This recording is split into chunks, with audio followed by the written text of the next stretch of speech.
In the 2000s and I would say early 2010s, Hollywood used to have a lot of mid-budget movies.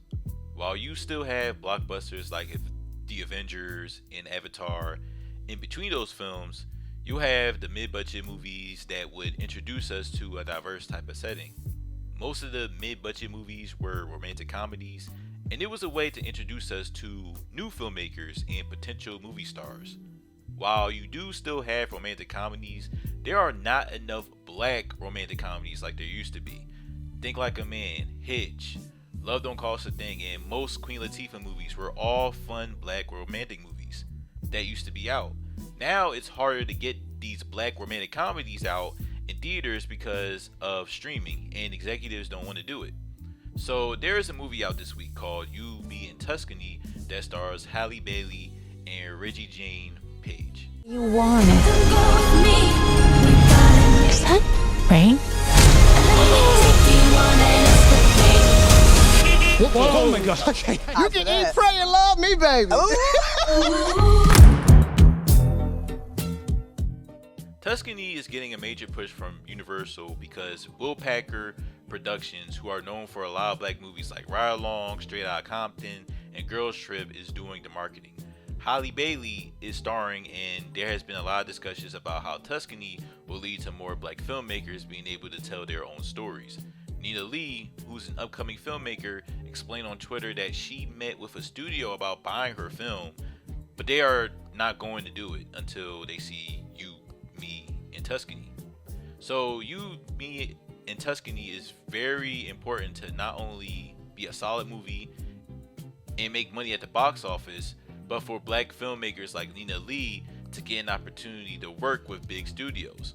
I was going to watch You, Me, and Tuscany at some point, but I went out of my way to watch it this weekend because, yeah, we need a black rom-com cleanser in theaters, especially after watching the drama with Zendaya, which is really good. After seeing You, Me, and Tuscany, it reminded me of those old classic black rom-coms that used to be out. You, Me, and Tuscany is like any other rom-com you'll see in those movies. We're introduced to Anna, who Halle Bailey plays, who had dreams of becoming a chef and moving to Italy with her mom to start a restaurant over there. Tragedy happens with Anna's mom. Anna drops out of culinary school and decides to be a house sitter while also being a schemer. One day, Anna messes up her house gig. She goes to a hotel to meet her friend Claire, who's played by Asa Scott. Anna goes to the hotel and meets with this Italian guy named Matteo, who kind of invites Anna to his place. Anna goes to Italy and meets with Michael, who Reggie Jean Page plays. They have a falling out until later Anna finds out that Matteo's adopted cousin or brother. Anna goes to Matteo's house, gets called, and the rest of the time she acts like Matteo's fiance so she doesn't get in trouble. I'm sounding like a narrator on those YouTube shorts, but that's basically You, Me, and Tuscany. This is a real rom-com, and it will remind you of so many romantic comedy movies that came before. There are a lot of cliches with Tuscany, and it's fun to see those tropes again.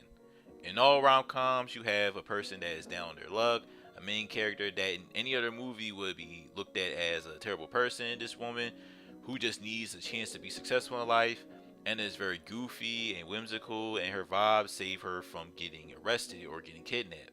Anna's friend Claire, for the first half of the movie, is telling her to follow your dreams, but don't go too crazy and get kidnapped by random strangers. Anna goes to Italy and meets this driver that loves eating Italian hoagies while driving, and they become best friends. See, this is why I need You, Me, and Tuscany, because my cynical brain is having these thoughts of Anna being in danger in a foreign country like Italy.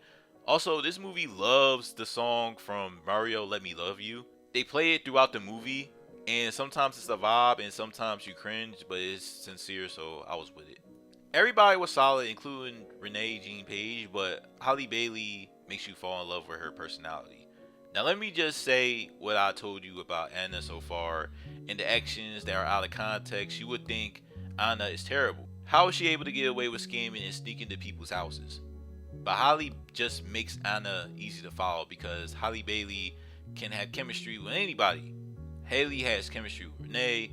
She has that with Metallo, and she has chemistry with the whole family. Halle just seems, from the outside looking in, a good woman, and anybody that does have issues with her are probably the problem. So to me, Haley makes Anna look like a Disney princess in this movie, like she was in The Little Mermaid as Ariel. Aziza Scott as Claire was cute, and I didn't recognize her until I looked her up, and she was the girl that beat up SZA in one of them Days movies last year. Renee did his purpose as the main lead, having chemistry with Haley and making sure he's somebody fantasy. You, Me, and Tuscany was a fun romantic comedy that I could see people watch for comfort. It has an attractive lead in Haley who grabs your attention throughout the movie, a really good soundtrack that's from the mid 2000s, and funny bits that are intentionally and unintentionally funny. Black women will definitely show up for this movie, and if it's not in theaters, it will definitely be streaming. This movie is a good starting point of bringing back the black romantic comedies that we need. I enjoyed myself, and I'm pretty sure you will too if you plan on watching You, Me, and Tuscany in theaters. I will say in a few months this movie will be on YouTube Shorts or on TikTok, and people will be up in arms for this movie.